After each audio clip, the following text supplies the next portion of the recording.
Hello guys, कैसे हैं आप। मैं के चौहान नालंदा इस अकेडमी के इस यूट्यूब चैनल पे बच्चों आपका स्वागत करता हूं। बच्चों देखिए, मैं बात कर रहा था बायोलॉजी में, और बायोलॉजी में मैंने शुरू किया था एक इम्पोर्टेंट टॉपिक, वो था जीव जगत का वर्गीकरण। तो मैंने आपको बताया था कि इस पृथ्वी पर जितने भी सजीव हैं उन सब सजीवों को बिटकर महोदय ने 5 वर्गों में बांटा है, जिसमें जो सबसे पहला वर्ग है वो था मोनेरा जगत। जीव जगत में जो सबसे पहला है वो है मोनेरा जगत। मोनेरा, एक प्रोटेस्टा,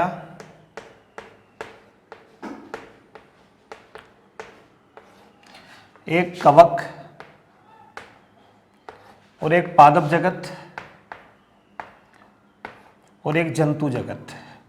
5 भागों में बांटा है बिटकर महोदय ने। यह बात मैं पहली वाली वीडियो में कर चुका था। उसके साथ साथ इससे पहली वाली वीडियो में मैंने चर्चा कर दी थी मोनेरा जगत के बारे में कि भाई मोनेरा जगत में कौन कौन आते हैं।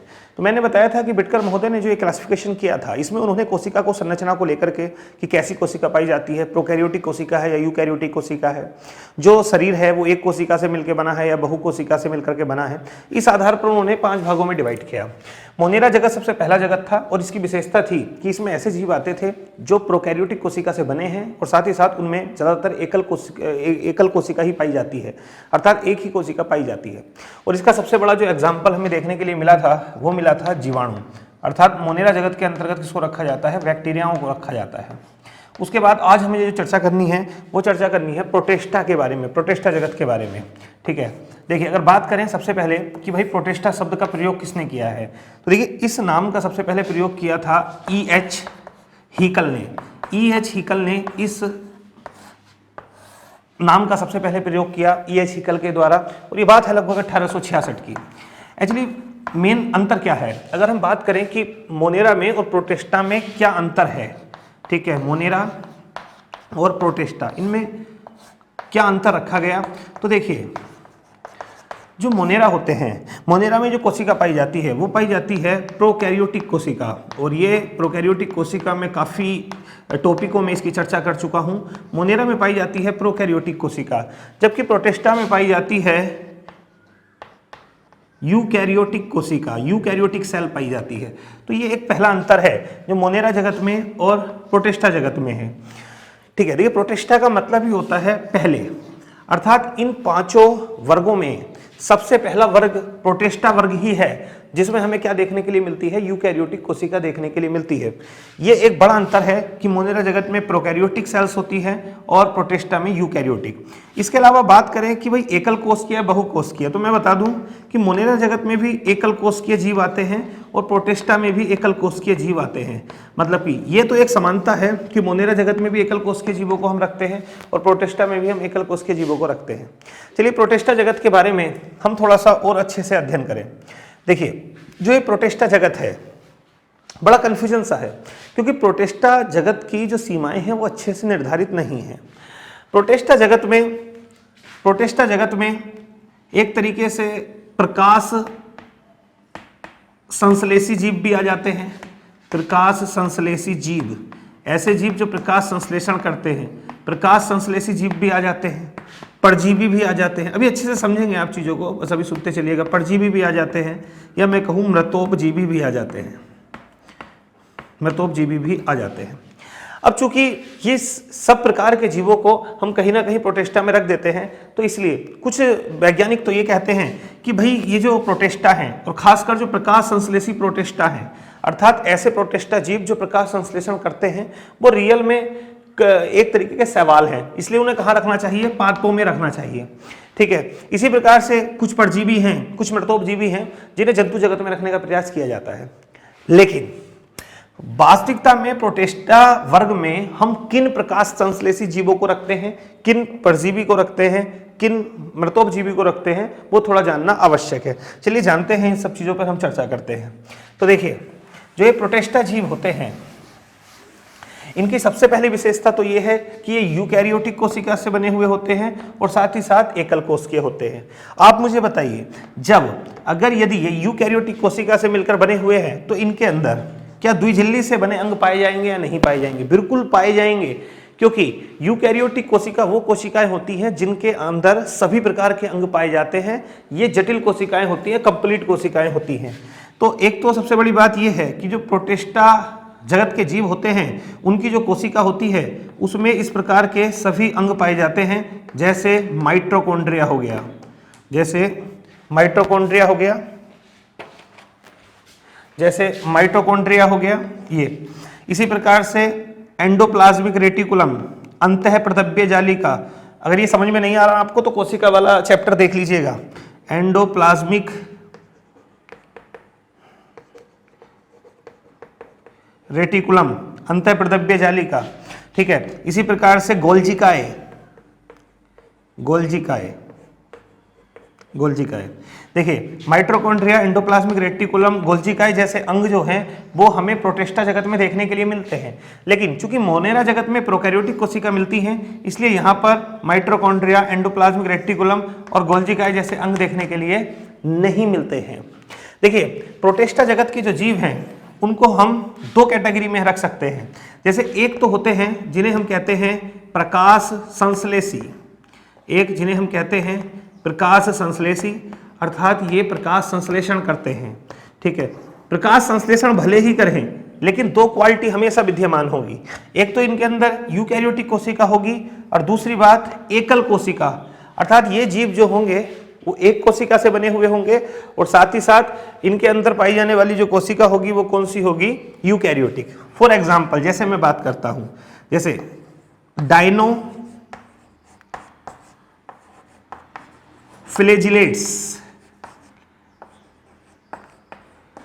डायनोफ्लैजिलेट्स ये क्या है, ये एक प्रकाश संश्लेषी प्रोटिस्टा है। इसी प्रकार से मैं बात करूं गोनियालेक्स, गोनियालेक्स,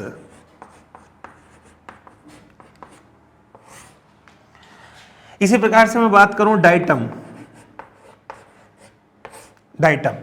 तो ये डायनोफ्लैजिलेट्स हो गया और गोनियालेक्स हो गया और ये डाइटम हो गया। ये जो तीनों प्रकार के ही जीव हैं ये प्रकाश संश्लेषी प्रोटिस्टा वर्ग में आते हैं। है तो प्रोटिस्टा लेकिन आते किसमें, प्रकाश संश्लेषी। यूकैरियोटिक कोशिका पाई जाती है और साथ ही साथ एकल कोशिका होती है। दूसरे प्रकार के जो होते हैं, दूसरे प्रकार में वो होते हैं जो प्रकाश संश्लेषी नहीं है, अर्थात वो किस प्रकार के हैं, परपोषी हैं, अर्थात वो भोजन के लिए दूसरे पर निर्भर करते हैं, वो अपने आप भोजन नहीं बनाते, परपोषी होते हैं। एक तरीके से मैं कह दूं परजीवी प्रकार के जो दूसरों पर जीवित रहते हैं, ठीक है, मृतोपजीवी, ये सब जितने भी प्रकार के होते हैं ये आपके दूसरी कैटेगरी में आ जाते हैं। एक्चुअली ये जो होते हैं जो परपोषी प्रकार के होते हैं, अर्थात जिसमें हम परजीवी और मृतोपजीवी की चर्चा करते हैं, इन्हें कहा जाता है प्रोटोजोआ।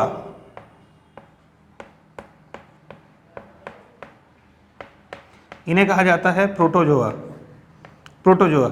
तो प्रोटोजोआ किस वर्ग में आते हैं, ध्यान रखिएगा, प्रोटोजोआ प्रोटिस्टा वर्ग में ही आते हैं। और एक चीज और ध्यान रखना, ये जो प्रोटोजोआ हैं ये प्रोटोजोआ भी चार प्रकार के होते हैं। ये चार भागों में इन्हें बांटा जाता है, जिसमें एक होते हैं जिन्हें कहा जाता है जूफ्लैजिलेट्स, जूफ्लैजिलेट्स। दूसरे होते हैं आपके जिन्हें कहा जाता है स्पोरोजोअन्स, स्पोरोजोअन्स। और एक तीसरे होते हैं आपके, ये पहला हो गया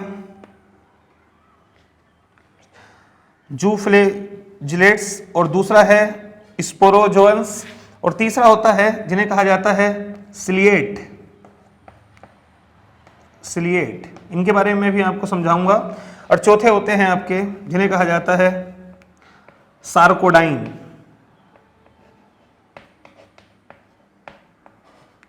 सार्कोडाइन या सार्कोडाइंस।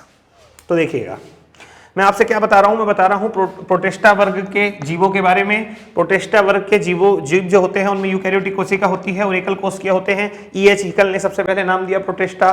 प्रोटिस्टा का मतलब ही होता है पहले, पहले इसे इसलिए कहा गया क्योंकि इन सभी प्रकार के जीवों में जिनमें यूकैरियोटिक कोशिका पाई जाती है सबसे पहले यूकैरियोटिक कोशिका मिलते हैं प्रोटिस्टा जगत में। इसमें जो जीव आते हैं वो दो प्रकार के होते हैं, एक तो होते हैं जो प्रकाश संश्लेषी हों और दूसरे जो परपोषी प्रकार के हों। जो प्रकाश संश्लेषी होते हैं उनमें बात की जाती है फ्लैजिलेट्स, गोनियलेक्स और डाइटम। जो परपोषी परजीवी या मृतोपजीवी प्रकार के होते हैं उन्हें कहा जाता है प्रोटोजोआ। प्रोटोजोआ 4 प्रकार के होते हैं। एक होते हैं जूफ्लैजिलेट्स, दूसरे होते हैं स्पोरोजोअन्स, तीसरे होते हैं सिलिएट और चौथे होते हैं सार्कोडाइन। यहां से बड़े पैमाने पे क्वेश्चन एग्जाम में बच्चों पूछे जाते हैं। इन्हीं क्वेश्चनों पे मैं आपसे अब चर्चा करूंगा, एक एक करके हम सबके बारे में बात करेंगे। ठीक है, मैं इधर से थोड़ा साफ कर देता हूं तो जिससे कि मुझे कुछ अगर लिखना पड़े तो मैं लिख पाऊं।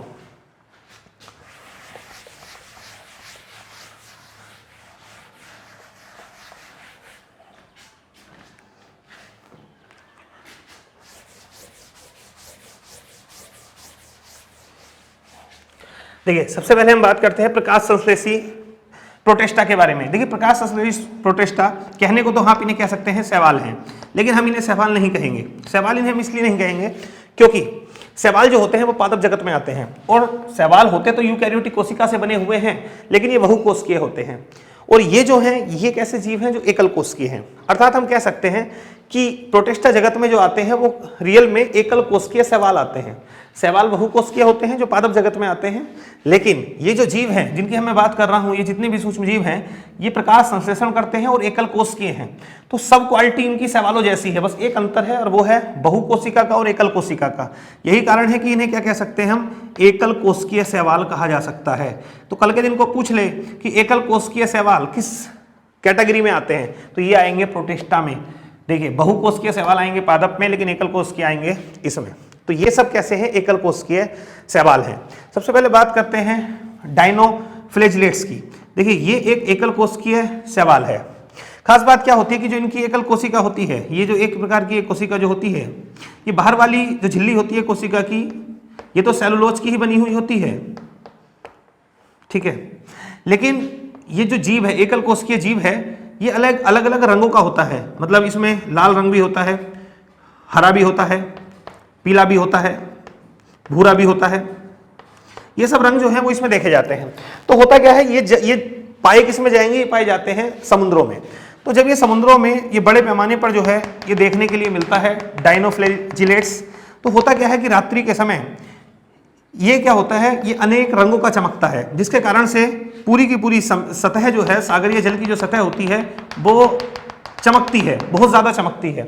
तो देखिए, समुद्री सतह का जो बहुत ज़्यादा चमकने का एक रीज़न होता है वो एक एकल शैवाल होता है, और उसका नाम होता है डायनोफ्लैजिलेट्स। ये एक तरीके का प्रकाश संश्लेषी प्रोटेस्टा है, जिन्हें हम एकल शैवाल कह सकते हैं, ठीक है। यही कारण है कि इसके चमकने के कारण से इन्हें अग्नि शैवाल की संज्ञा भी दी जाती है। अग्नि शैवाल, मैं फिर से कह रहा हूँ, इसके साथ हम शैवाल इसलिए लिख दे रहे हैं क्योंकि ये प्रकाश संश्लेषी हैं। वास्तविकता में शैवाल पादप जगत में आते हैं। इन्हें क्या कहा जाता है, अग्नि शैवाल कहा जाता है। ये ध्यान रखिएगा, ये इस प्रकार से एकल कोशिकीय संरचना है। एक चर्चा की जाती है गोनियलेक्स के बारे में। देखिए, जो गोनियलेक्स है वे भी एक प्रकार का एकल कोशिकीय शैवाल है, और ये गोनियलेक्स भी आपका डायनोफ्लैजिलेट्स में ही आता है। गोनियलेक्स की खास बात यह है कि जो गोनियलेक्स होता है वो एक प्रकार का विषैला डायनोफ्लैजिलेट्स है, मतलब ये विषैला होता है। मैं आपसे बता दूं कि ये जितने एकल कोशिकीय शैवाल होते हैं ये मछलियों के एक बड़े पैमाने पर जो है वो पोषक होते हैं, मतलब मछलियां इनका पोषण करती हैं। देखिए, इनके अंदर जो भोजन वगैरह संचित होता है, इनकी कोशिका में जो भोजन संचित होता है वो स्टार्च या तेल के रूप में होता है। और जो मछलियों के अंदर जो ऑयल पाया जाता है, तो कुछ तो ये कहते हैं कि वो ऑयल वगैरह भी वो इन्हीं का एक संश्लेषित रूप है, मतलब इन्हीं के द्वारा परिवर्तित होकर के वो मछलियों के अंदर जो है वो लीवर में ऑयल संचित होता है। खैर, कुछ इस प्रकार के होते हैं डायनोफ्लैजिलेट्स जो जहरीले होते हैं। उसमें एक चर्चा की जाती है गोनियलेक्स के बारे में। देखिए, जो गोनियलेक्स होता है ये सागरीय जल में ही पाया जाता है। जल के जिस भाग में होता है वो जलीय भाग लाल दिखाई देता है। कहते हैं कि जो समुद्री जीव होते हैं वो इनका पोषण कर लेते हैं, जिससे वो जीव भी, मछलियाँ वगैरह भी विषैली हो जाती हैं, जहरीली हो जाती हैं। तो होता क्या है कि जिन क्षेत्रों में गोनियलेक्स पाया जाता है वहाँ पर मछलियाँ पकड़ना प्रतिबंधित होता है, क्योंकि वहाँ की जो मछलियाँ होती हैं वो जहरीली होती हैं। तो मैं फिर से कह रहा हूँ, एक विषैला एकल कोशिकीय शैवाल जो है, इसे प्रकाश संश्लेषी प्रोटेस्टा में रखते हैं, वो है गोनियलेक्स। इंपॉर्टेंट है, ये भी एक तरीके का डायनोफ्लैजिलेट्स क्या है, डायनोफ्लैजिलेट्स प्रोटेस्टा है। देखिएगा, डायनोफ्लैजिलेट्स के बारे में बात हो गई, गोनियलेक्स के बारे में बात हो गई। अब बात करनी है हमें डाइटम के बारे में। इंपॉर्टेंट है डाइटम, ठीक है। डाइटम से भी क्वेश्चन पूछ लेता है। देखिए, डाइटम भी एक प्रकार का एकल कोशिकीय प्रकाश संश्लेषी प्रोटेस्टा है। डाइटम की एक खास बात होती है, वो क्या खास बात है समझिएगा। देखिए, जो ये डाइनोफ्लेजेट्स होते हैं, इनकी जो कोशिका झिल्ली होती है ये होती है सेलुलोज की बनी हुई, ये सेलुलोज की बनी हुई होती है। लेकिन जब हम बात करते हैं डाइटम के बारे में तो इनकी जो कोशिका झिल्ली होती है ये इसमें सिलिका पाई जाती है। इस बाहर वाला जो कवच होता है इसमें सिलिका पाई जाती है, सिलिका, और ये काफ़ी कठोर होता है। उसके अलावा इनमें डाइटम में अंदर इसमें ऑयल भी संचित होता है, तेल भी संचित होता है। तो इसमें तेल भी संचित होता है और बाहर पाई जाती है सिलिका।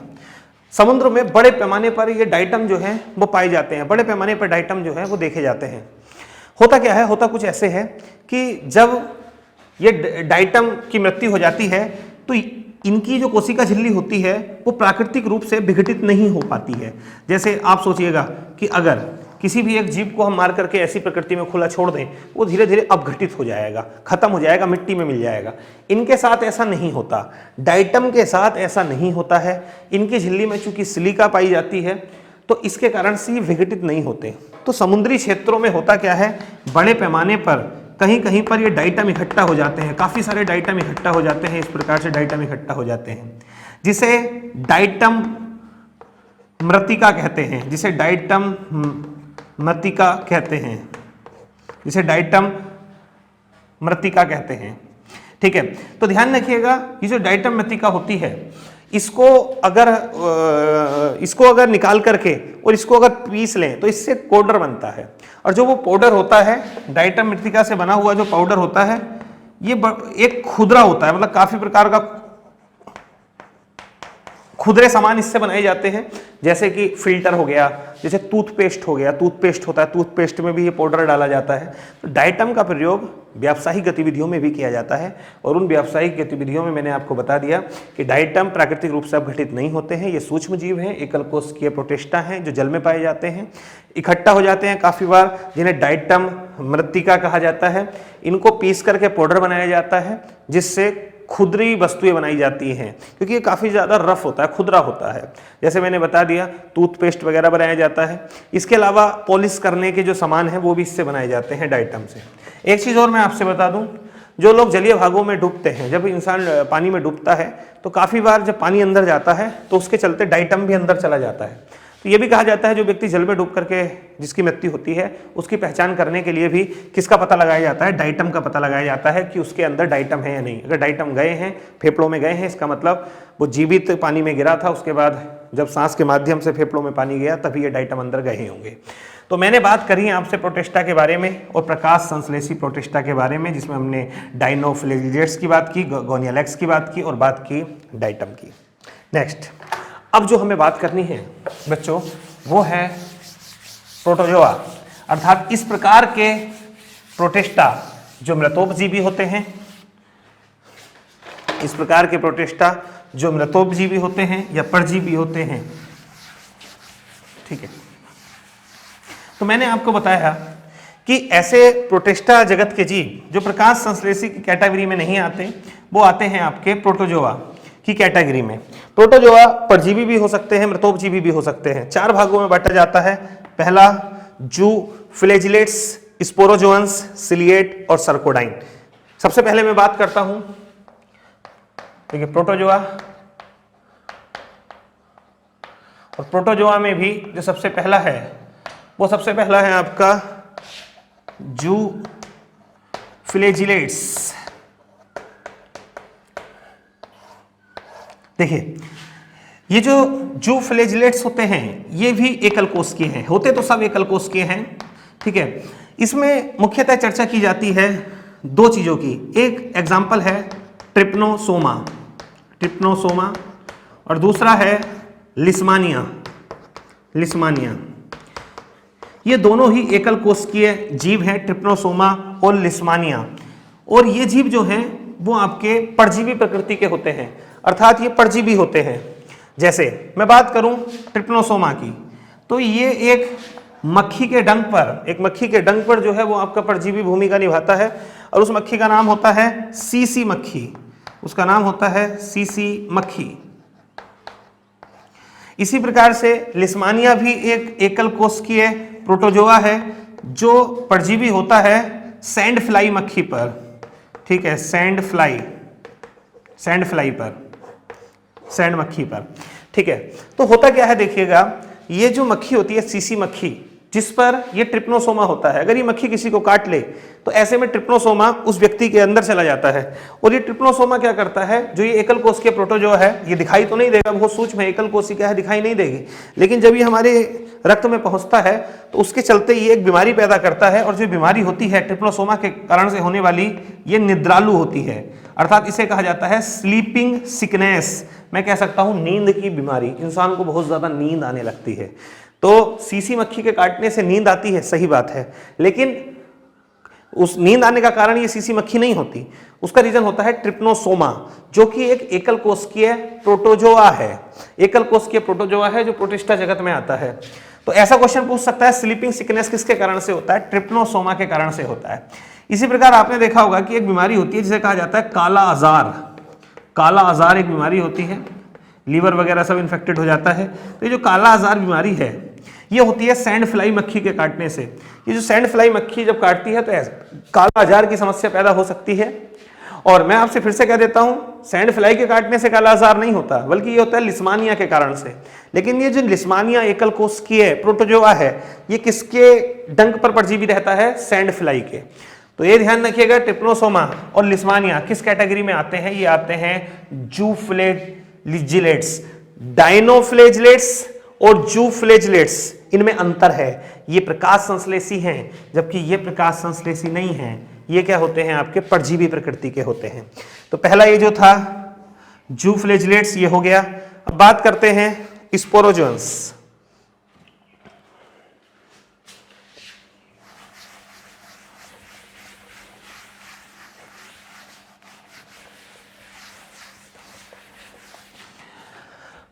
आप ये नाम याद ना भी रखें तो कोई दिक्कत नहीं है, आप डायरेक्ट प्रोटोजोआ के नाम याद रख सकते हैं, ठीक है। इसके बाद दूसरा हम बात करते हैं जिन्हें कहा जाता है स्पोरोजोअन्स। ध्यान रखिएगा, ये जो स्पोरोजोअन्स हैं, इसमें प्रमुख रूप से चर्चा की जाती है प्लाज्मोडियम की। प्लाज्मोडियम, और मैं आपसे बता दूं ये प्लाज्मोडियम ही कारण होता है मलेरिया का।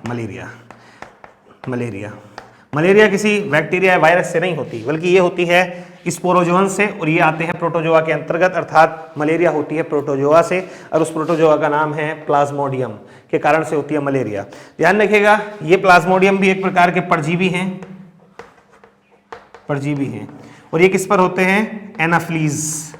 नाम सुना होगा आपने, एनाफ्लीज मच्छर का नाम सुना होगा, मादा मच्छर एनाफ्लीज। तो एनाफ्लीज मादा मच्छर पर ये क्या होता है, आपका परजीवी होता है प्लाज्मोडियम, जिसके कारण से क्या होता है, मलेरिया होता है। तो ये किसका एग्जाम्पल है, स्पोरोजोअन्स का।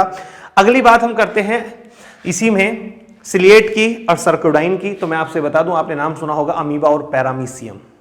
इन पर विस्तार से चर्चा मैं अलग वीडियो में करूंगा, फिर भी मैं बता देता हूं, अमीबा और पैरामीशियम एकल कोशिकीय यूकैरियोटिक जीव हैं। अमीबा और पैरामीशियम जो है वो भी एक प्रकार के प्रोटोजोआ हैं। अमीबा भी परजीवी होते हैं। जो ये सिलिएट वर्ग है, इसमें चर्चा की जाती है, ये सिलिएट वर्ग और सर्कोडाइन वर्ग, इन दोनों वर्गों में ही जो चर्चा की जाती है वो की जाती है अमीबा और पैरामीशियम की। तो ये ध्यान रखिएगा, ये सिलिएट वर्ग और सर्कोडाइन वर्ग जो है किससे संबंधित है। सर्कोडाइन में हम बात करते हैं अमीबा, और सिलिएट में बात करते हैं पैरामीशियम।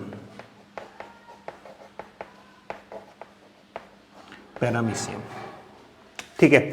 अमीबा भी परजीवी होता है। कुछ प्रकार के अमीबा तो हमारी आंत में भी परजीवी होते हैं, जो हमारी आंत होती है उसमें भी परजीवी होते हैं। ठीक है। अब एक बार प्रोटिस्टा जगत में किस किस चीजों की हमने बात करी वो मैं यहां पर लिख दे रहा हूं, ठीक है, क्योंकि वहां से क्वेश्चन पूछ लेता है। ठीक है।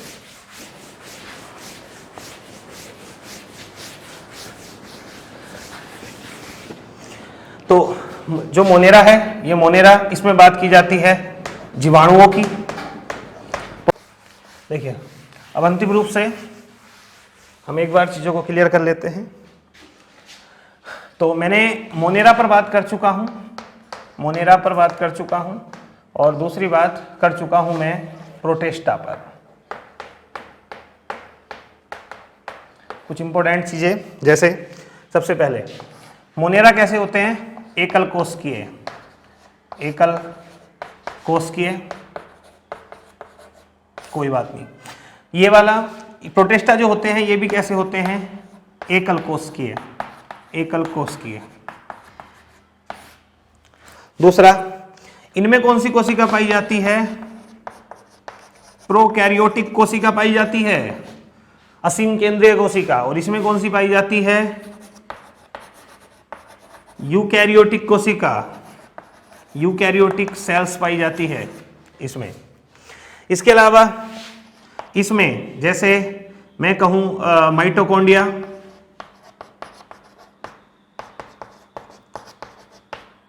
या गोल्जिकाए, या अंतःप्रदव्य जालिका,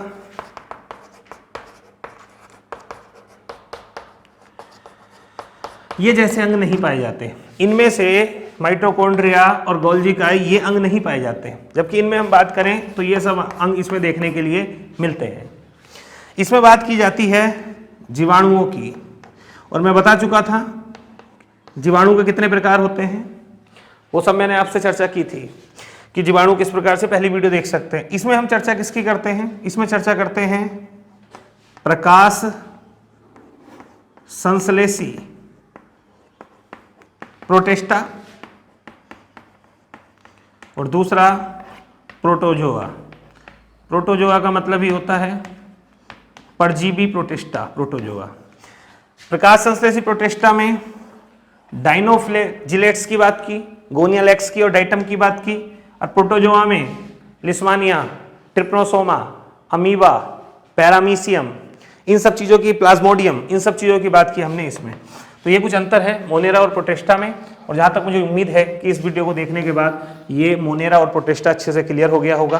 तो अभी तक मैंने जीव जगत के वर्गीकरण पर 2 वीडियो दी हैं, ये दूसरी वीडियो थी। अगर आपको अच्छी लगी है, समझ में आई है, तो प्लीज़ जो है वो लाइक, सब्सक्राइब और शेयर ज़रूर करिएगा वीडियो को। ठीक है, धन्यवाद।